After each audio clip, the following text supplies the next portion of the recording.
पूरे देश भर में चुनावी शोर ही सुनने को मिल रहा है। हर एक प्रदेश में चुनावी माहौल तैयार हो चुका है।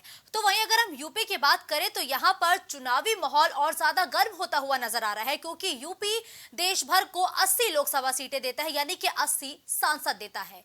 ऐसे में हर एक पार्टी की अपनी रणनीति है। तो वहीं विपक्षी दलों का एक समूह यानी कि INDIA ने भी यूपी पर अपनी खास नजरें जमाई हुई हैं।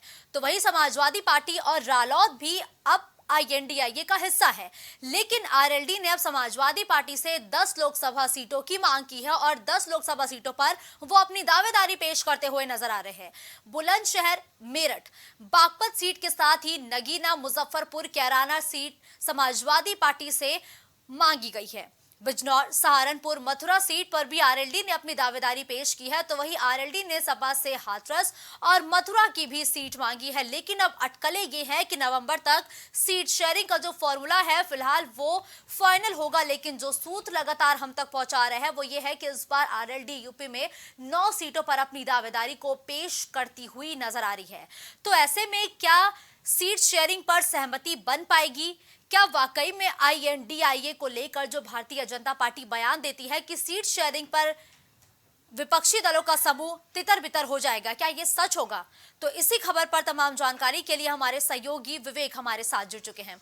विवेक, देखिए, RLD ने अब समाजवादी पार्टी से 10 सीटों की मांग की है, यानी कि 10 लोकसभा सीटों पर अपनी दावेदारी पेश करती हुई RLD अब नजर आ रही है। कौन कौन सी वो सीटें हैं जिस पर RLD अपनी दावेदारी पेश कर रही है? विवेक, देखिए, अगर बात की जाए तो राष्ट्रीय लोकदल विपक्षी गठबंधन INDIA के साथ खड़ा है और पिछले विधानसभा चुनाव के साथ ही समाजवादी पार्टी के साथ उसका गठबंधन था।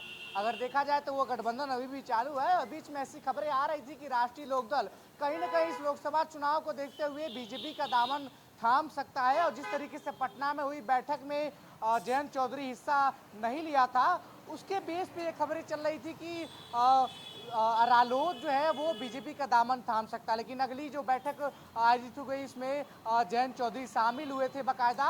और अब अगर देखा जाए तो राष्ट्रीय लोकदल ने अपनी सीटों के फार्मूले के लिए बात छेड़ दी है। उत्तर प्रदेश की 80 लोकसभा सीटों में बात करें तो 10 लोकसभा सीटें जो पश्चिम से आती हैं उस पर अपना दावा ठोक दिया है। पश्चिम कहीं ना कहीं रालोद तगड़ रहा है और पश्चिम में कई ऐसी सीटें हैं जहां पे रालोद का प्रभाव अभी भी है। अगर देखा जाए तो रालोद ने सपा से बुलंदशहर, मेरठ, बागपत की सीट मांगी है। इसके अलावा नगीना, मुजफ्फरनगर, कैराना सीट भी वो गठबंधन से मांग रही है। बिजनौर, सहारनपुर, मथुरा और हाथरस और मथुरा जैसी सीटों पर भी रालोद अपने दांव खेल सकती है। मथुरा की सीट इसलिए अहम है क्योंकि यहाँ से जयंत चौधरी सांसद रह चुके हैं। वर्तमान में ये सीट भारतीय जनता पार्टी के पास है, जो हेमा मालिनी यहाँ से सांसद है। ऐसे में अगर देखा जाए तो 10 लोकसभा सीटों की बात रालोद कर रहा है और सपा से ये मांग कर रहा है कि इन 10 सीटों पे उसे लड़ने दिया जाए।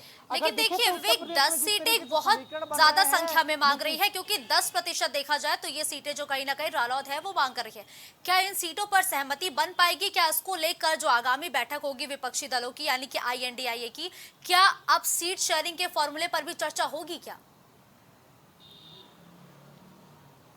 जी बिल्कुल, नवंबर महीने में सीट शेयरिंग के फॉर्मूले पर चर्चा होगी। विपक्षी गठबंधन के जितने भी सहयोगी दल हैं अपने अपने हिसाब से सीटों की मांग कर सकते हैं, लेकिन देखना होगा कि आखिर इन सीटों की मांग जो विपक्षी गठबंधन कर रहे हैं कितनों पे सहमति बन पाती है। देखिए, उत्तर प्रदेश की अगर बात की जाए तो समाजवादी पार्टी सबसे बड़ा दल है विपक्ष में देखा जाए, और मुख्य विपक्षी पार्टी भी है। ऐसे में समाजवादी पार्टी के सहमति के बिना किसी भी दल को जो विपक्षी गठबंधन है वो सीट उसके मन मुताबिक नहीं दे सकता। अगर बात करें तो रालोद ने सपा से सीधे तौर पे कहा है, इनका गठबंधन भी सपा के साथ है, कि वो लोकसभा चुनाव में इन 10 सीटों पे खास तौर पे फोकस बनाए रखेगी। और जिस तरीके से भारत जोड़ो यात्रा फेज 2 की शुरुआत हो रही है और अच्छा खासा समय कांग्रेस भारत जोड़ो यात्रा पश्चिमी उत्तर प्रदेश में देगी, जहाँ जयंत चौधरी भी कांग्रेस का साथ देते नजर आएंगे, अखिलेश यादव भी इस भारत जोड़ो यात्रा में सहयोग करेंगे। तो जहां पश्चिम में जनाधार रालोद का मजबूत है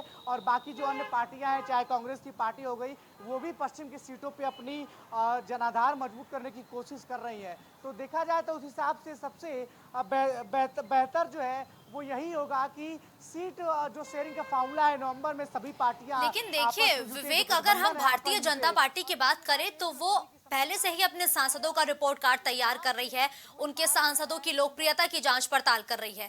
ऐसे में विवेक, अगर नवंबर तक विपक्षी दलों की सीट शेयरिंग पर ही चर्चा होती रह जाएगी, चर्चा पर बात होती रह जाएगी, तो लोगों के बीच कब जाएंगे ये विपक्षी दल?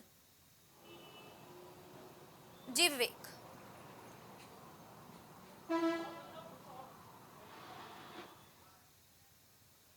ठीक है, धन्यवाद विवेक इस खबर पर हमारे साथ जुड़ते हुए तमाम जानकारी हमारे दर्शकों तक पहुंचाने के लिए। तो देखिए जयंत चौधरी अब 10 सीटों पर अपनी दावेदारी पेश करते हुए नजर आ रहे हैं, यानी कि वो विपक्षी दलों के समूह INDIA से 10 सीटों की मांग करते हुए यूपी में नजर आ रहे हैं। लेकिन अब लगातार सूत्रों के हवालों से यही खबर है कि विपक्षी दलों का जो समूह है वो सीट शेयरिंग का फॉर्मूला नवंबर में तय करेगा, यानी कि नवंबर में किस दल को किस प्रदेश में कितनी सीटें मिलेंगी, इस बात पर सहमति फिलहाल नवंबर में बनेगी। इस बुलेटिन में फिलहाल के लिए बस इतना ही। देश दुनिया की तमाम बड़ी खबरों के लिए आप देखते रहिए प्राइम टीवी।